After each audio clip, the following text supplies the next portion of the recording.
Hi everyone, Daniel from Homegrown Australia. It's the Melbourne Cup weekend here, and this is when I plant my tomatoes. It's the first weekend of November, and before me I've got one of my raised garden beds. I love these raised garden beds in terms of keeping a high quality soil. They were originally built with a bit of a layered approach of using cardboard and lucerne and compost and manure and layering all that up.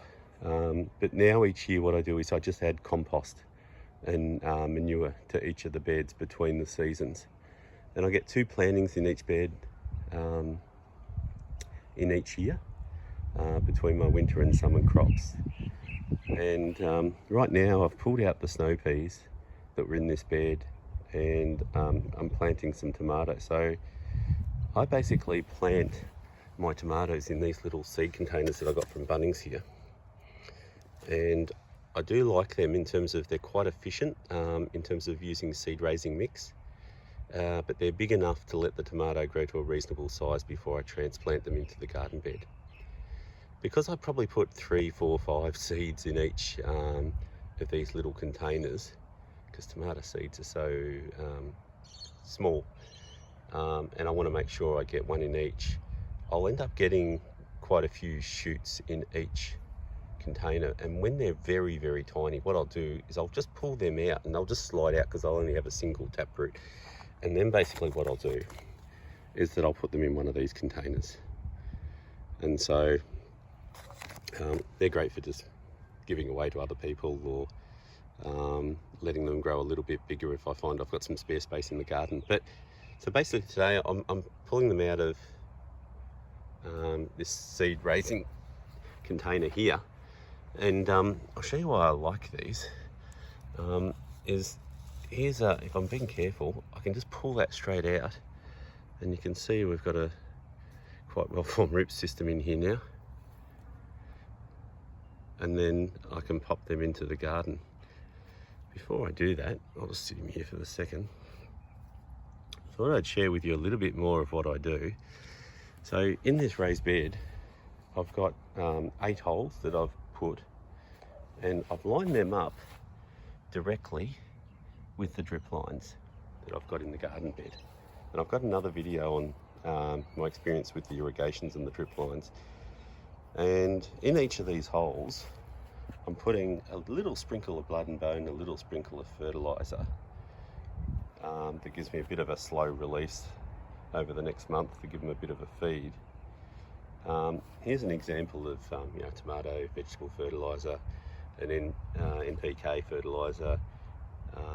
You typically find these fertilisers have 10 to 12 of nitrogen and maybe 6 to 7 of potassium. 1 of phosphorus is quite common. So that's basically what we're looking for. If you've got some trace elements in there as well, great. And I put a little sprinkle of those in the hole, so hopefully you can see these little white beads. And I'll put them into the hole. I will bury the tomato plant. And again, if we look here, you'll see this little furry bits up the side here, which will turn into roots if we allow them to. So if we stick that a little bit deeper than the actual layer of the soil, and then we can cover that up, and that will support the plant nicely and allow that root to grow all the more stronger. We've got our little drip hole there to feed it water. And then what I'll do is I'll give it a feed with some water, but also a bit of Charlie Carp or power feed. So the Charlie Carp is an Australian product, and it uses carp out of our waterways, which are a bit of a pest an introduced pest into Australia. So growing up fishing with my grandfather, we're always taught never to throw the carp back. We don't want them in our waterways. They destroy our native fish. So good use of Charlie Carp. And Charlie Carp, unlike sea sole, also is really a proper fertiliser, so it contains a 10-1-6 of NPK, and we really want that nitrogen to help with that photosynthesis and help with the plant growth, for purposes of getting energy into the plant. So yeah, I think this is really important, and a big difference, I suppose, between, you know, all these things I do now from when I was gardening as a kid, is to see remarkably different results with things like the layered garden beds rather than just a bit of crummy old soil, and getting these fertilisers into the plants. So I'll come over here and I'll just share with you. I've just planted this bed out, and you can see here what I do in terms of supporting these beds. And I'll just get my shadow out of the way. So I'm putting 8 plants in the 2.4 by 1.2 bed, and I use these wire frames. So I've got 2 sorts actually here. I've got one with 4 supports. They're a little bit stronger, a little bit more expensive, that I get from Bunnings. With these less expensive wire frames, I do find I need to stake them, and I run the stake on the inside of the first level but on the outside of the second level. And what I'll do is, as the plant gets bigger, I'll just tie that wire frame to the stake, and that supports it. The wire frames will fall over if I don't do that. The great thing about these wire frames, in my opinion, is I'm not having to tie up the tomato to the stake every couple of days.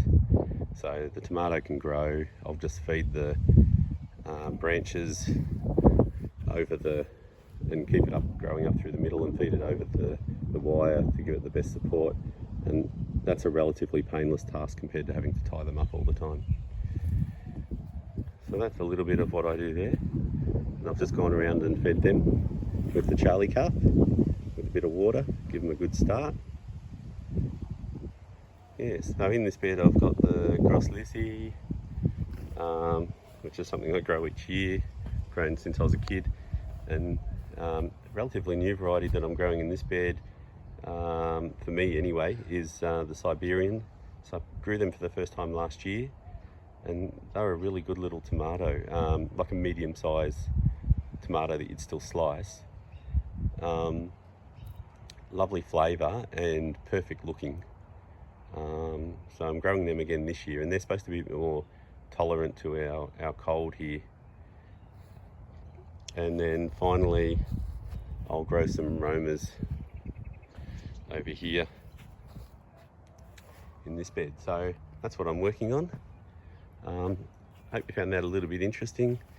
Remember to keep your own seeds at the end of the season. Just squash them out of the tomatoes, put them on a bit of paper towel, dry them out. They don't need a lot of love. Package them up when they've dried out, put them away for next year, and then drop them in little seed containers like this, and watch them sprout everywhere with good seed raising mix. So I get a good seed raising mix from Bunnings or the nursery, and just water them, keep them moist, and away you go. So these were planted late August, early November, ready to go in the garden. Oh, thanks for watching. Yeah, please give me a like if you thought this was useful. If you've got any suggestions, feel free to make them also. Yeah, love to see you subscribe if you find this sort of stuff interesting, and I'll share some more. Thanks a lot. Bye.